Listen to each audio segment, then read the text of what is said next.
Its beaches, blue waters, vineyards, luxury homes and proximity to a large city have made it a globally famous destination. But on Waiheke Island, a 35-minute ferry ride into the Hauraki Gulf from downtown Auckland, some locals have paid a very high price for their island, having been discovered by the world. With rents rising, many long-time residents are being booted out of their rentals to make way for holidaymakers who'll pay more. Reporter Eva Corlett spoke to some islanders who now rely on a soup kitchen. Miri was 60 years old when she moved to the island to retire 2 years ago. She says her first landlord, who lived in the flat above her, threw her out during a drunken rage and gave her 24 hours to pack. With nowhere to go and little money, she pleaded with neighbours to take her in. To be honest with you, sometimes I really just want to kill myself. Then I thought, no, that's the time my mom's still alive. And I said, no, I just see my mom's face. And I thought, no, I have to stand on my own 2 feet and go forward, look forward and move forward. I don't have to do this, because if I do this, my mom will be upset, my family will be upset, they won't see me, I won't see them.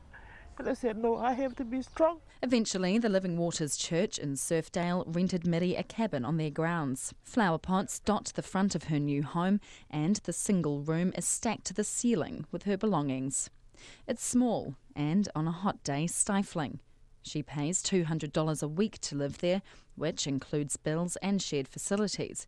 But Miri is grateful to be there. They always tell me, oh, Miri, thank you for helping. If what we're going to do without you, because they know, I help them a lot too. They help me, I help them too. Yes, we look after each other. Another soup kitchen regular, Daniel, has found a place to live on a small yacht. But it's been a patchy 12-year ride getting there. I have struggled over the period of time. Has struggled with paying it, weekly, and having to basically end up living on the beaches and stuff like that. With limited emergency housing on the island, 4 years ago, the church's pastor, Wirimu Te Taniwha, started emergency accommodation and the soup kitchen, which feeds 50 people a week. A lot of people are struggling here on Waiheke. A lot of the locals are struggling. The cost of living is quite high. When it comes to accommodation, extremely difficult to find a place. In particular, when there's when it comes to this type of season, a lot of people are on just short-term lease agreements. So come December, January through to February, it's very, very difficult to find a place to stay. The church can only house up to 8 people at any one time. Some stay a few days, others years, but Mr. Te Taniwha says he often has to turn people away. Many have a troubling tale, derelict rentals and eye-watering rent. Some were being priced out of their homes, others were booted out to make way for summer's tourists. Mr. Te Taniwha says the community needs to step up. There is homes on the island that have been vacant for months and months and months, and if people can reach out and say, hey, I can do something. We saw a need, and we says, man, we've got a little bit of land, let's get some units, we can do something.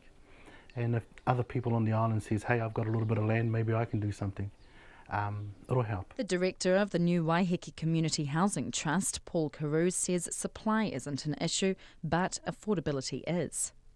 A 2-bedroom place can cost upwards of $600 per week in rent, and that can become $600 a night over summer. The Trust has bought a plot of land to build 3 affordable rentals, but Mr. Carew says the banks have draconian funding rules. Well, we've been to the banks and several of them have said yes and then looked into it, and the repayment terms come down from 25 to 15 years. They're calculating it at 8% interest. They want a 25% buffer, and they'll only consider 80% of the rental that's available. And you put all those things together and sorry, you don't qualify. He says the trust can't build until the banks become less risk-averse.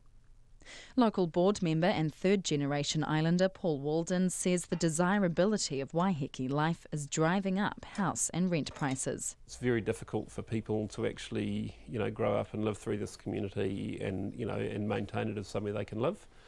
Unless, of course, they happen to have, some freehold land, or the ability to make a truckload of money on the way through. And so, in a sense, what we see is a little bit of a revolving door of a population, which isn't particularly desirable. He says a visitor tax to the island or a transaction tax on real estate sales would help the community to become self-sustainable. I Waiheke mō te hōtaka o te ahiahi ko Eva Corlett, tēnei.